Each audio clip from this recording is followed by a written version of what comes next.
TV7 Israel News is made possible thanks to your generous donations. Shalom, good evening. This is TV7 Israel News broadcast to you from Jerusalem, and in today's top stories. Israel has entered into the 10th day of war today since the Gazan Islamist terror groups perpetrated a massacre in southern Israel. Israeli National Security Advisor Tzachi Hanegbi provides clarity on Jerusalem's strategic objectives for the Gaza Strip. Iran warns that the ongoing war between Israel and the terror groups in Gaza could trigger a Middle East war. Israel has entered into the 10th day of war today since the Islamist terror groups emanated from the Hamas-controlled Gaza Strip and inflicted a brutal onslaught, resulting in the massacre of over 1,300 Israelis, the majority of them civilians, including entire families of infants, children, parents, and elderly. In memory of the victims to date, the newly established emergency government in Jerusalem opened its first meeting with a moment of silence, after which Prime Minister Benjamin Netanyahu proclaimed that the newly found unity of Israel, in the wake of the heinous atrocities committed upon the country's southern residents, is a clear message to the world. This is the first meeting of the National Emergency Government, to which 5 additional ministers have joined: Benny, Gadi, Chili, Gideon, and Yifat. We are working around the clock as a team and a united front. The unity among us gives a clear message to the nation, the enemy, and the world. Premier Netanyahu, who visited IDF troops preparing ahead of a looming ground invasion into the terror-infested territory, highlighted that there is full comprehension of the mission at hand. I have seen our amazing soldiers who are now on the front line. They know that the entire nation is behind them. They understand the scope of the mission. They are ready to take action at any time in order to defeat the bloodthirsty monsters who have risen against us to destroy us. Hamas thought that we would come apart. We will dismantle Hamas.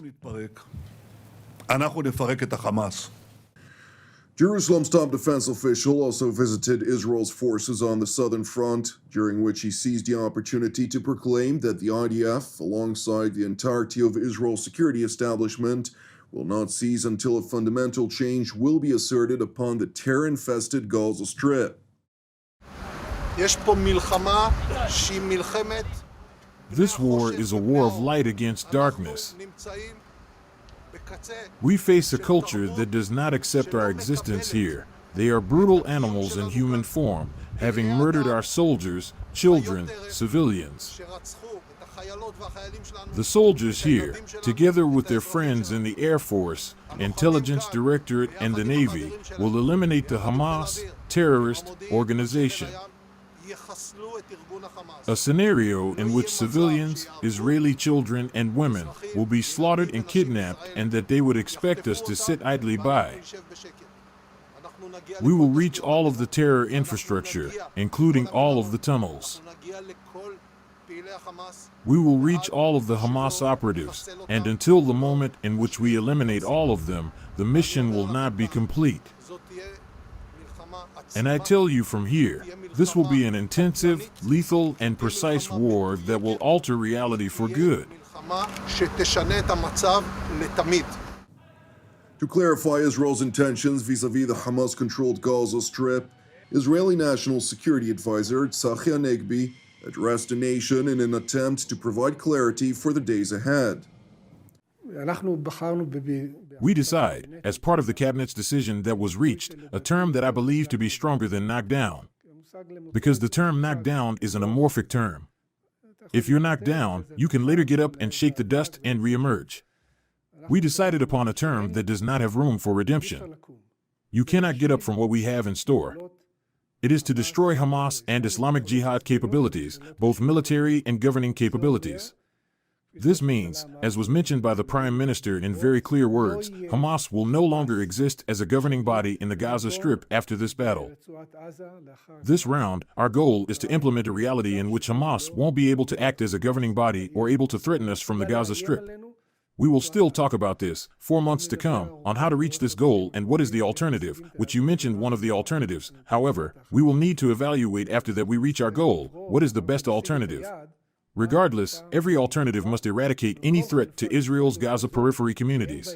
Because, if I was a resident of the southern periphery in Be'eri or Gaza village, I wouldn't be able to return to my home where my children were slaughtered if I know that this could happen again. Amid escalating tensions along Israel's northern front, with repeated attacks by Hezbollah and Palestinian terror operatives against IDF positions and civilian Israeli communities along the northern front, Hanegbi also highlighted that while Jerusalem doesn't want to launch a multi-sector war, Hezbollah is seemingly aggravating the situation, effectively placing Lebanon in harm's way. There is a long list of challenges, which we faced since the first day of war. I don't think there was one day in which there was an attempt to harm and kill Israelis from the northern region. We relayed messages, including public ones via the Prime Minister and Defense Minister, including via other means. I think that our messages were received. I cannot tell you about one or another assessment because we learned to be humble in matter of assessing the enemy. We do not take the fact that Hezbollah is currently active under the level of escalation as a sign of what we should expect. It could very well be a scenario of deception, which we experienced in the south. This could also be in the north. Therefore, what the Prime Minister decided, with support of the entire cabinet, on the day of war, is to instruct the IDF to draft all of its forces. Hundreds of thousands of people were drafted, the majority of which is earmarked for our activities in the south, and part of them, which is also a very sizable force, is already defending the north. We are preparing for every scenario. We hope that Hezbollah will not bring about the destruction of Lebanon.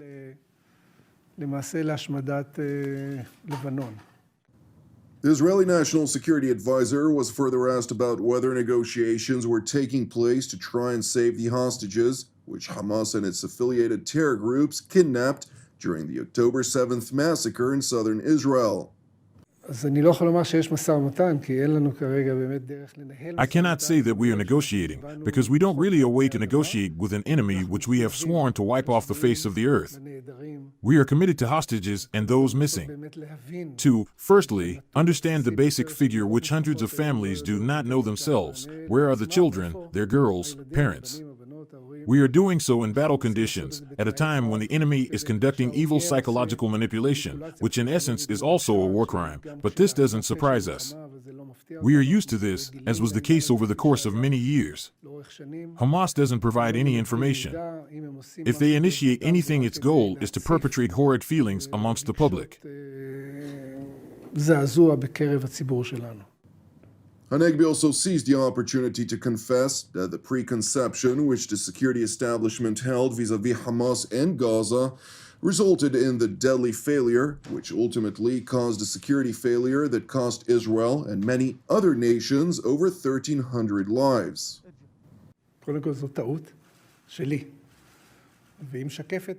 Firstly, this is my mistake. It projects the mistake of all of our assessment officials over the course of many years, and even more so, in the past period, as part of which we indeed believed that Hamas learned the lessons of Operation Guardian of the Walls, during which he sustained a determined blow. We also saw an expression to this deterrence in 3 operations which the forced IDF initiated after the Islamic Jihad challenged us. It was Operations Black Belt and Breaking Dawn during the period of Premier Lapid, as well as again recently, Operation Shield and Arrow. We were forced to strike a decisive blow against the Islamic Jihad, which included the elimination of its leadership. The Islamic Jihad beseeched Hamas to save it from the long reach of the IDF, and Hamas decided not to enter into the campaign. That was one of the reasons that brought us to believe that they understand. They didn't understand, and now we hope they'll understand.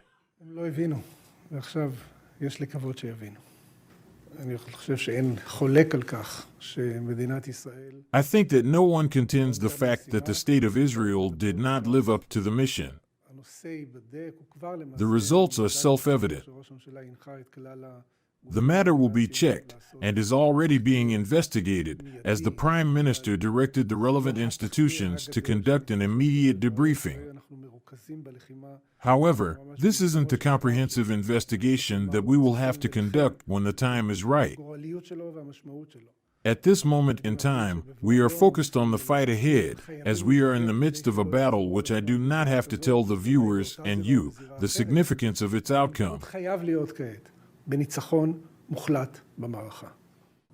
Meanwhile, U.S. Secretary of State Antony Blinken returned to Israel after visiting Saudi Arabia, Qatar, and Egypt as part of Washington's ongoing efforts to release the hostages, prepare for a humanitarian response for the uninvolved population of Gaza, and ensure that the conflict does not turn into a wide-scale regional war.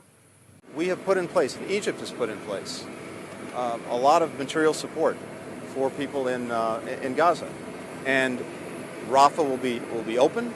We're putting in place with the United Nations, with Egypt, with Israel, with others, the mechanism by which to get the assistance in. It is worth highlighting that the United States is proactively working to help foreign nationals at large and American citizens in particular leave the Hamas-controlled territory before Israel launches its fury upon the terror-infested territory.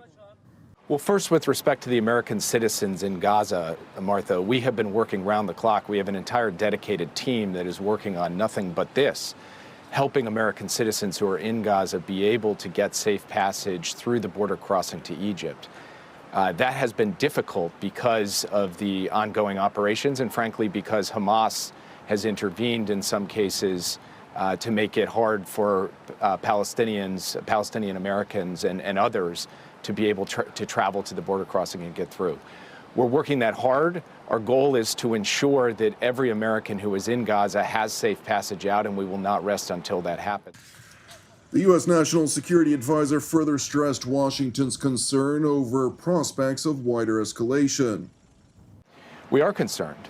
We see a real risk of escalation on the northern border, and that is why President Biden has been so clear and forceful in saying that no state and no group should seek to exploit this situation to their advantage or should escalate the conflict. And in fact, he has now sent the USS Eisenhower from the United States towards the region to give additional capacity to respond to any contingency and also to send a clear message of deterrence that no one should get involved in this, no one should escalate this.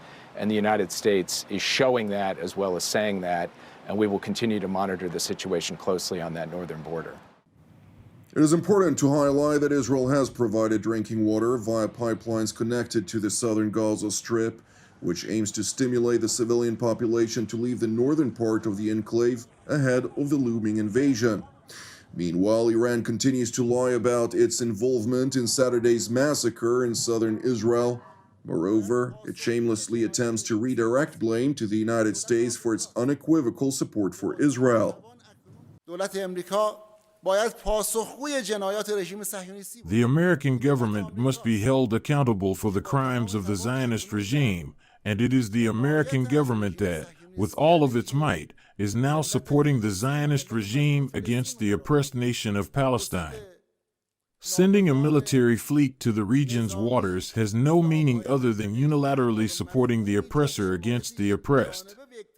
These propositions have political and illusory motives and are an attempt to divert public opinion away from the unequivocal support of the United States to the Zionist regime in the ongoing attacks against the oppressed nation in Gaza.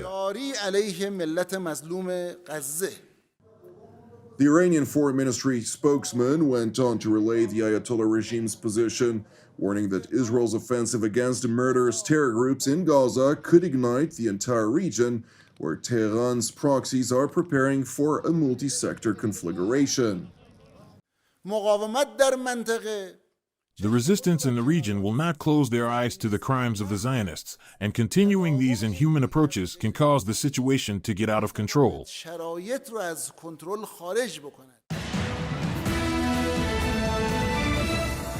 you for watching TV7 Israel News. I'd like to encourage you to pray for the peace of Jerusalem and salvation of Israel. Moreover, if you're blessed by our daily updates and would like to help us bear the costs of these productions, since TV7 Israel is 100% donation-based, please consider making a donation. You can do so by visiting our website at www.tv7israelnews.com. I'm Jonathan Hassan, wishing you a Shavua Mevorach, and God willing, we will see you during our upcoming TV7 Israel updates. Until then, Shalom from Jerusalem.